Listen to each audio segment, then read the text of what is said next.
نحمده ونصلي ونسلم على رسوله الكريم اما بعد اعوذ بالله من الشيطان الرجيم بسم الله الرحمن الرحيم ولمن خاف مقام ربه جنتان قال الله تبارك وتعالى في القرآن المجيد والآخرة خير وأبقى صدق الله العظيم ان اللہ وملائکتہ یصلون علی النبی یا ایہا الذین آمنوا صلوا علیہ وسلموا تسلیما اللہم صل علی سیدنا ومولانا محمد معدن الجود والکرم وآلہ وصحبہ وبارک وسلم۔ حمد و صلاۃ کے بعد مومن کی زندگی سلسلہ گفتگو ہے۔ جو چیزیں مومن کی ہمیشہ فکر میں رہتی ہیں اور زندگی بھر اس کو کچھ احساس دلاتی رہتی ہیں، ان چیزوں میں سے ایک ہے اس کی آخرت کی فکر۔ مجھے دنیا سے جانا ہے، قبر میں پہنچنا ہے، مجھے اس ساری دنیا کا حساب دینا ہے۔ آخرت کی فکر کرنا یہ مومن کی زندگی کا حسن بھی ہے اور اس کی ضرورت بھی ہے۔ یہ ایک ایسی فکر ہے جو آپ کے اعمال کو سنوارتی ہے اور دنیا میں آپ کو صحیح چلنے کا مشورہ دیتی ہے، اور بہت سارے گناہوں کے رستوں پہ رکاوٹ بنتی ہے یہ فکر۔ قرآن مجید نے ارشاد فرمایا کہ آخرت کی زندگی پر توجہ دو۔ اللہ کریم نے فرمایا بل تؤثرون الحیات الدنیا، ہاں تم ترجیح دنیا کی زندگی کو دیتے ہو، والآخرۃ خیر وابقیٰ، حالانکہ آخرت تمہارے لیے بہتر بھی ہے اور ہمیشہ رہنے والی بھی ہے۔ آخرت کی زندگی کی فکر کرو، سوچ کرو، یہاں بیٹھ کر کچھ سرمایہ آخرت کے لیے جمع کرو۔ انسان دنیا میں رہتے ہوئے جب کوئی کام کرتا ہے نا تو محسوس کرتا ہے کہ یہ کام کرنے سے مجھے کیا ملے گا، پانی پیوں گا تو وجود کے اندر ٹھنڈک پیدا ہوگی، کھانا کھاؤں گا تو انرجی آئے گی، سفر کروں گا تو اللہ نوازے گا۔ کچھ کام ایسے بھی کرنے چاہیے جس سے دنیاوی فائدہ مقصود نہ ہو، فقط اور فقط آخرت کا فائدہ مقصود ہو۔ کچھ ذخیرے ایسے بھی ہونے چاہیے۔ حضرت عائشہ صدیقہ رضی اللہ تعالیٰ عنہ فرماتی ہیں گھر میں دمبا ذبح کیا، سارا میں نے بانٹ دیا، ایک بازو حضور کے لیے بچا کے رکھا۔ نبی کریم علیہ السلام تشریف لائے تو فرمایا عائشہ اس میں سے کچھ بچا ہے؟ عرض کی حضور سارا ہی میں نے اس کو خیرات کر دیا ہے، بس اتنا سا بچا ہے۔ فرماتی ہے نبی کریم علیہ السلام نے فرمایا نہیں عائشہ، جو تو نے خیرات کر دیا وہ سارا ہی بچ گیا ہے۔ تو وہ جو آخرت کا بینک ہے اس کے اندر بیلنس بڑھتا رہے تو انسان کی آخرت کی زندگی ٹھیک رہتی ہے۔ کچھ نہ کچھ آخرت کے لیے انسان جمع کرتا رہے۔ انسان کے ذہن میں نا اس کے خزانے رہتے ہیں، اس کو پتہ ہوتا ہے کہ اس وقت میری آمدن کتنی ہے، اخراجات کتنے ہیں، میرے پاس باقی کیا ہے، میں نے کیا ہے میرے پاس جو جمع ہے، اور کیا ہے جس کی مجھے آنے والے وقت میں ضرورت ہے۔ یہ اس کے پاس جو بھی پڑا ہوتا ہے نا تو ذہن ہوتا ہے۔ اسی طرح کا ایک ذہن اسے اس خزانے کے لیے بھی بنانا چاہیے جو قیامت میں اس کے کام آئے گا۔ اسے پتہ ہونا چاہیے کہ میں نے کون سے ایسے کام کر کے رکھے ہوئے ہیں کہ قیامت میں وہ اللہ کی رحمت کا بہانہ بن جائے اور اللہ میرے اوپر فضل فرما دے۔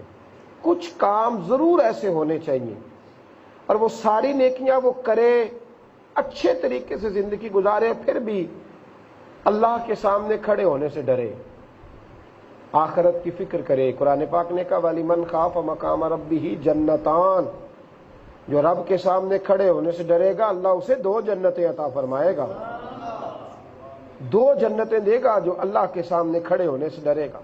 اور یہ فکر ہمیں رسول پاک علیہ السلام نے عطا فرمائی، باقاعدہ حضور نے یہ سوچ دی۔ حضور علیہ السلام نے فرمایا قیامت کے دن تم اتنی دیر تک قدم نہیں اٹھا سکو گے جب تک کہ تم 4 سوالوں کے جواب نہیں دے لو گے۔ یہ بخاری میں موجود ہے، ترمذی میں موجود ہے۔ یہ نبی کریم علیہ السلام تربیت فرما رہے ہیں، ہمیں حضور بتلا رہے ہیں کہ یاد رکھنا، ذہن میں رکھنا کہ 4 سوالوں کا جواب تم نے دینا ہے۔ یا رسول اللہ صلی اللہ علیہ وسلم وہ کون سے؟ تو حضور نے فرمایا سب سے پہلے قیامت کے دن اللہ تم سے پوچھے گا کہ تم نے اپنی عمر کہاں گزاری۔ اللہ اکبر، میں کہہ چکا ہوں کہ یہ جان کسی کی امانت ہے، اس کا مالک کوئی اور ہے۔ تم سے پوچھا جائے گا کہ صبح سے شام تک تمہاری زندگی کے اوقات کہاں گزرے، اور پھر زندگی کے اندر سب سے قیمتی انسان کا وقت جوانی کا ہوتا ہے۔ پہلا سوال یہ پوچھا جائے گا کہ عمر کہاں گزاری، تو دوسرا سوال یہ ہوگا کہ جوانی کہاں گزاری۔ اور میرے نبی رحمت علیہ الصلوۃ والسلام فرماتے ہیں تیسرا سوال یہ پوچھا جائے گا کہ مال کمایا کہاں سے اور خرچ کہاں کیا۔ یعنی مال کمانے کے بعد بھی آپ اس کے مالک نہیں بن گئے، آپ کو یہ بتانا ہے کہ کمایا کہاں سے اور پھر آپ نے خرچ کہاں کیا۔ اور حضور آخرت کی فکر دیتے ہیں، نبی کریم علیہ الصلوۃ والسلام فرماتے ہیں چوتھا سوال یہ پوچھا جائے گا کہ جو تم جانتے تھے تم نے اس پر عمل کتنا کیا، جو تمہیں خبر تھی، جو تم بتلاتے تھے، جس کا تم شعور رکھتے تھے، تم نے اس پر عمل کتنا کیا۔ میرے رسول کریم علیہ السلام نے خود لوگوں کو یہ پیغام دیا، لوگوں کو بتلایا کہ تم ان 4 سوالات کی تیاری کر کے رکھو، یہ قیامت کے دن تم سے پوچھے جائیں، تمہیں احساس ہونا چاہیے کہ ہمارے پاس اس کی تیاری ہے۔ حضرت انس بن مالک رضی اللہ تعالیٰ عنہ فرماتے کہ جب نبی پاک علیہ السلام قیامت کا اور آخرت کا ذکر کرتے تھے تو ہمارے وجود کانپتے تھے، اور ہمیں یوں لگتا تھا کہ ابھی ہم اٹھ کے جائیں گے تو قیامت آ جائے گی، ہمیں اس کا جواب دینا ہوگا۔ میرے بھائی فکر پیدا کریں، فکر۔ بہت سارے لوگ آج کہتے ہیں ہم نے ظلم کیا تو کیس سے بھی بری ہو گئے، مکان پر قبضہ کیا تو کچھ بھی نہیں ہو سکا، ایسے ہی گھوم رہے۔ تو بھائی یہ تو چھوٹی عدالتیں ہیں، کمزور عدالتیں ہیں، اصل عدالت تو قیامت میں لگے گی۔ اس کی فکر کرو، اس کی تیاری کرو۔ اور یہاں کی عدالتیں تو مجبور ہیں، معذور ہیں، گواہوں کی ضرورت ہے، حاجت مند ہے۔ تو صبح قیامت تو تمہارا اپنا وجود تمہارے خلاف گواہی دے گا، تمہارے ہاتھ، تمہارے پیر، تمہارا وجود گواہی دے گا، زبان پر مہر ہوگی، ہاتھ پیر بولیں گے، اللہ کی بارگاہ میں گواہی دیں گے۔ اس کی تیاری کریں۔ صحابہ کرام علیہم رضوان میں سے 2 شخص نبی کریم علیہ السلام کی بارگاہ میں آئے تو کوئی تنازع تھا جائیداد کا، ایک کہتا تھا جائیداد میری ہے تو دوسرا کہتا تھا میری ہے۔ تو اللہ کے محبوب علیہ السلام نے ایک بات بیان کی، حضور فرمانے لگے ہو سکتا ہے آج کوئی آدمی تیزی دکھائے اور اس کا فیصلہ اپنے حق میں کرا لے، یعنی کسی منصف کے پاس جائے کسے باشد اور وہ اپنے دلائل زیادہ دے، باتیں زیادہ سنائے اور فیصلہ اپنے حق میں لے لے، پر قیامت میں تو اس نے حساب دینا ہے نا۔ فرماتے ہیں جب محبوب کریم نے یہ بات سنائی تو دونوں کی آنکھوں میں آنسو آ گئے۔ یہ نہیں کہ قیامت کی بات ہو تو انسان کا پھر بھی وہی مزاج رہے۔ فرماتے ہیں بدل گئی ان کی طبیعتیں اور دونوں دستبردار ہونے لگے۔ ایک کہنے لگا حضور اسی کو دے دے مجھے نہیں چاہیے، اور دوسرا کہنے لگا حضور نہیں اسی کو دے دے مجھے ضرورت نہیں ہے۔ تو جب آپ میں فکر پیدا ہوتی ہے آخرت کی، جب آپ سوچ کے رکھتے ہیں قیامت کی، اور جب ذہن بنتا ہے اللہ کے سامنے کھڑے ہونے کا، تو پھر انسان کے نظریات کچھ تھوڑے سے بدل جاتے ہیں۔ حضرت عمر فاروق، کس کی بات کر رہا ہوں؟ اس شخص کی بات کر رہا ہوں کہ جو مدینے میں بیٹھ کے نعرہ لگائے تو سارے کا سارا کفر اپنے محلات میں کانپ جائے، اور بڑے بڑے بادشاہ ملاقات کا وقت مانگے تو حضرت عمر کہیں جاؤ دوڑ جاؤ کوئی ٹائم نہیں ہے۔ لیکن جو چیز انہیں پریشان کر کے رکھ دیتی تھی وہ آخرت کی فکر تھی،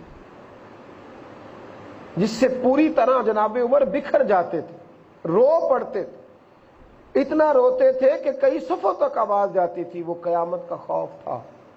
اکثر فرماتے تھے کاش میری ماں نے مجھے جنا نہ ہوتا اور مجھے رب کریم کی بارگاہ میں کھڑے ہو کے حساب نہ دینا پڑتا۔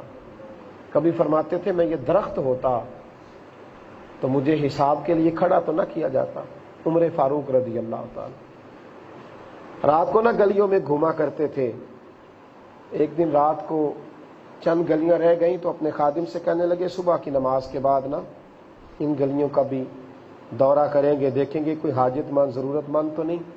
چہرے پہ نقاب تھا، ایک گلی سے گزر رہے تھے۔ فجر کے بعد ایک بوڑھی اماں کو خیمے میں بیٹھے دیکھا، چہرے پہ، ماں کے چہرے پر پریشانی ہے، تو جناب عمر کہنے لگے السلام علیکم۔ اماں نے کہا وعلیکم السلام۔ اماں پریشان لگتی ہو؟ اماں کہنے لگی جاؤ اپنا کام کرو۔ لوگ دکھی ہوتے ہیں نا، پھر تھوڑے سے کڑوے بھی ہو جاتے ہیں، پھر تھوڑے مزاجوں میں تلخی بھی ہوتی ہے، جاؤ اپنا کام کرو۔ حضرت عمر نے اصرار کیا، گزارش کی، منت کی، اماں نے اندر آنے کی اجازت دی تو فاروق اعظم کہنے لگے اماں کیوں پریشان ہو؟ کہنے لگی عمر سے بڑا شکوہ ہے۔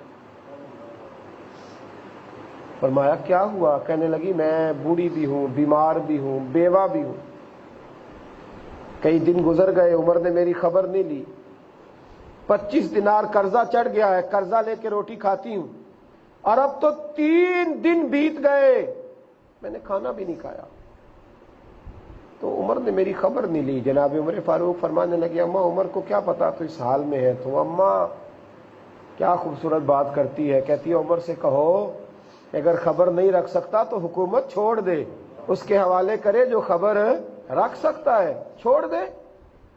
جناب فاروق اعظم نے یہ بات سنی تو دوڑے گئے اور گھر سے جا کر کے نا اناج کا تھیلا کندھے پہ رکھا، 25 دینار بھی لیے، پکا پکایا کھانا بھی لیا۔ حضرت فاروق اعظم کا غلام کہنے لگا حضور مجھے دے دے میں لے جاتا ہوں۔ فرمایا وعدہ کر قیامت میں کہ دن بھی میرا بوجھ اٹھائے گا؟ اس نے کہا حضور نہیں اٹھا سکتا۔ وہ کھانا حضرت عمر لائے، اماں کو کھانا کھلایا، 25 دینار دیے، پھر کہنے لگے چل اماں معاف کر دے، تو اماں کہنے لگی میں نہیں معاف کرتی، میں تو پکا ہوا پھال ہوں، کسی وقت بھی دنیا سے چلی جاؤں گی، اور جب قبر میں نبی کریم علیہ السلام تشریف لائیں گے تو میں عمر فاروق کی شکایت کروں گی، میں عرض کروں گی کہ حضور اس نے میری خبر ہی نہیں لی، میں بوڑھی بھی تھی، بیمار بھی تھی۔ حضرت عمر کے خادم ساتھ تھے، فرماتے عمر کو اتنا روتے کبھی نہیں دیکھا جتنا عمر آج روئے، چل اماں معاف کر دے، عمر بھول گیا تھا، غلطی ہو گئی۔ اماں کہنے لگی چل تیری خاطر معاف کیا، تو مجھے اچھا آدمی لگتا ہے، جا تیری خاطر میں نے معاف کیا۔ حضرت عمر کہنے لگے چلو لکھ کے دے دو۔ اماں کہنے لگی آپ لکھے میں سائن کرتی ہوں۔ فاروق اعظم نے لکھا فلاں بنت فلاں کو عمر سے شکایت تھی، پھر عمر نے معاف کرا لی۔ اماں سائن کرنے ہی لگی تھی کہ مولا علی شیر خدا آ گئے، حضرت عبداللہ ابن مسعود رضی اللہ تعالیٰ عنہ آ گئے، عمر یہاں کھڑے ہو، میں سارے مدینے میں ڈھونڈ آیا ہوں، کچھ لوگ ملنے آئے تھے۔ اماں کہنے لگی ہائے یہ عمر تھا، یہ عمر کے سامنے سارا کچھ کرتی رہی۔ فاروق اعظم کہنے لگے اماں تو نے جو کہا صحیح کہا، اور اب تو سائن کر دے۔ اس بوڑھی نے دستخط کیے تو جناب عمر کہنے لگی علی آ گئے ہو تو بطور گواہ تم بھی سائن کر دو، عبداللہ ابن مسعود آپ بھی سائن کر دیں۔ جب وہ دستخط ہو گئے تو حضرت عمر نے رکا لپیٹا اور مولا علی کی طرف بڑھایا، فرمانے لگے علی مجھے لگتا ہے میں تم سے پہلے دنیا چھوڑ جاؤں گا، جب میں دنیا سے جاؤں نا تو یہ میرے کفن میں رکھ دینا، اگر حضور علیہ السلام نے پوچھا تو عرض کروں گا یا رسول اللہ ایک اماں ناراض تھی میں اسے بھی راضی کر کے آیا ہوں، حضور میں اسے بھی راضی کر کے آیا ہوں۔ دوستو جب آخرت کی فکر ہوتی ہے، جب آخرت کا خوف غالب ہوتا ہے، حضرت عمر مال غنیمت میں نہ کچھ خوشبو آئی، عرب میں خوشبو بڑی مہنگی تھی، آج بھی بڑی مہنگی ہے، تو آپ نے اپنی زوجہ سے کہا وہ خوشبو آئی تھی لاؤ ذرا، میں نے ایک صحابی کی ڈیوٹی لگائی ہے، ان کی بیوی تول تول کے صحابہ میں بانٹے گی، تو زوجہ عرض کرنے لگی میں نہیں بانٹ سکتی، میں بانٹ دوں گی، فرمایا نہیں وہی بانٹے گی۔ کہنے لگی آپ کو میری دیانتداری پر کوئی شبہ ہے؟ تو حضرت عمر کہنے لگے نہیں کوئی شبہ نہیں، پر معاملہ یہ ہے کہ جب تو خوشبو بانٹے گی تو تیرے دوپٹے کو بھی تو لگ جائے گی، تیرے ہاتھوں کو بھی تو لگ جائے گی، تو اگر اللہ نے مجھ سے سوال پوچھا کہ مال غنیمت کی خوشبو تھی تو تیری بیوی کے کپڑوں پر پہلے کیسے لگ گئی، اس کا بھی تو حساب دینا ہے۔ جب آخرت کی فکر جو ہوتی ہے نا یہ مومن کو دنیا میں پرہیزگار رکھتی ہے، اللہ کی عدالت میں پیش ہونے کا جو خوف ہوتا ہے یہ عمل کو مضبوط کرتا ہے، نیکی کا رستہ آسان کرتا ہے، آگے کی طرف بڑھنا ہمارے لیے بہتر کرتا ہے۔ حضرت عمر ہی کا زمانہ تھا، ایک صحابی کے صاحبزادے تھے، مسجد جایا کرتے تھے، نوجوان تھے، خوبصورت تھے، مسجد جاتے تھے تو رستے میں ایک عورت بری نظر سے انہیں دیکھا کرتی تھی تو وہ بس چپکے سے گزر جاتے۔ ایک دن عورت نے جب زیادہ ہی توجہ کی تو نوجوان تھے ذرا اس کی طرف مائل ہوئے، اور جب اس کے گھر کے قریب گئے تو کسی نے کونے سے قرآن پاک کی آیت پڑھ دی، وَلِمَنْ خَافَ مَقَامَ رَبِّهِ جَنَّتَانِ، جو رب کے سامنے کھڑے ہونے سے ڈرے گا اللہ اسے 2 جنتیں عطا فرمائے گا۔ کسی قاری نے وہ آیت پڑھی تو بے ہوش ہو کر وہ صحابی کے بیٹے زمین پہ گرے، بے ہوش ہو گئے۔ والد اٹھا کر کے لے گئے، گھر لے گئے تو ہوش آئی کہ ابا جی میں نے گناہ کیا نہیں، میں رب کے سامنے کھڑے ہونے سے ڈر گیا تھا، آخرت کی فکر سے بے ہوش ہو گیا تھا، کیا رب مجھے معاف کر دے گا؟ تو والد کہنے لگے بیٹا میں حضور علیہ السلام کا صحابی ہوں، میرے رب کے وعدے بڑے ہی پکے ہیں، وہ ضرور تجھے معاف کرے گا، تیری آخرت کی فکر اللہ کی بارگاہ میں ضرور قبول کی جائے گی، ضرور معاف کرے گا۔ انہوں نے جب یہ بات سنی تو پھر انہوں نے کلمہ پڑھا، کلمہ شہادت پڑھا تو ان کی روح ہی پرواز کر گئی۔ رات کو انہوں نے جنازہ پڑھا اور دفن کر دیا، صبح حضرت عمر فاروق تشریف لائے، ساری بات سن کے فرمائے اتنا نیک نوجوان تھا تو مجھے خبر کیوں نہ دی، میں خود جنازہ پڑھتا، تدفین میں شریک ہوتا، غسل و کفن میں شرکت کرتا، اتنا نیک تھا۔ عرض کی حضور رات کا وقت تھا آپ کو بتایا نہیں، فرمایا بتاؤ اس کی قبر کہاں ہے، قبر کہاں ہے بتاؤ۔ حضرت عمر قبر پہ گئے تو کھڑے ہو کے فرمانے لگے مجھے امید ہے رب کریم نے ضرور تجھے 2 ہی جنتیں دی ہوں گی۔ تو وہ قبر کے اندر سے عرض کرنے لگا حضور امید والی بات کوئی نہیں، میرے رب کے وعدے بڑے ہی سچے ہیں، مجھے اس نے واقعی 2 جنتیں عطا فرمائیں۔ آخرت کی فکر، اپنی قبر کو ٹھیک کرنے کا ذہن۔ دیکھیں نا یہاں ہم کتنے بندوبست کرتے ہیں، اب تو لوگوں نے ساری سہولیات اپنے بیڈ روم میں جمع کرنے کا پروگرام بنا لیا، دنیا کی ہر آسائش میرے کمرے میں ہونی چاہیے، تو قبر میں تو ایک لمبا وقت گزارنا ہے، آخرت میں اللہ کی بارگاہ میں حاضر ہونا ہے، ایک بہت بڑے کٹھن اور کڑے حساب سے گزرنا ہے، اس کی بارگاہ ناز میں جانا ہے، وہاں پہنچنا ہے۔ آپ قرآن مجید کی آیات پڑھیں گے تو آپ کو 20 صورتیں فقط اسی موضوع پر ملیں گی، قیامت آئے گی، قیامت آئے گی، کھڑا ہونا ہے، رب کی بارگاہ میں حساب دینا ہے، زلزلے آئیں گے، زمین اپنے خزانے اگل دے گی، تارے ٹوٹیں گے، سورج واپس پلٹے گا، آسمان کے اوپر بہت سارے ایسے چیزیں آئیں گی جن سے لوگ خوف کھائیں گے، زمین پھٹے گی، زلزلے آئیں گے، یہ ساری باتیں قبریں کریدی جائیں گی۔ انسان سے پوچھا جائے گا یا ایھا الانسان ما غرک بربک الکریم، تجھے کس نے دھوکے میں ڈالا، حالانکہ تیرا رب تو بڑا ہی کرم فرمانے والا، کس نے تجھے دھوکے میں ڈالا؟ اپنی آخرت کی فکر کرنا، اپنی آخرت کو صحیح رکھنے کا ذہن بنانا، توجہ کرنا، یہ بندہ مومن کا وقار ہے، اس کا حسن ہے۔ میرے نبی کریم علیہ السلام نے فرمایا کچھ لوگ ایسے ہوں گے جو قیامت کے دن سوچیں گے کہ اگر آج میرے پاس زمین بھر سونا بھی ہوتا نا، اتنی پوری زمین ہے، اتنا سونا بھی ہوتا تو میں سارا دے کے آج اللہ کے عذاب سے بچ جاتا۔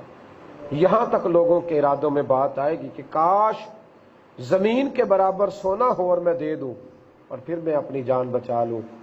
کوشش کریں آخرت کی فکر ہمارے دامنگیر رہے تاکہ ہماری زندگی کے نیک اعمال سنورتے رہیں۔ اللہ تعالیٰ سمجھنے کی توفیق عطا فرمائے۔ آخر دعوانا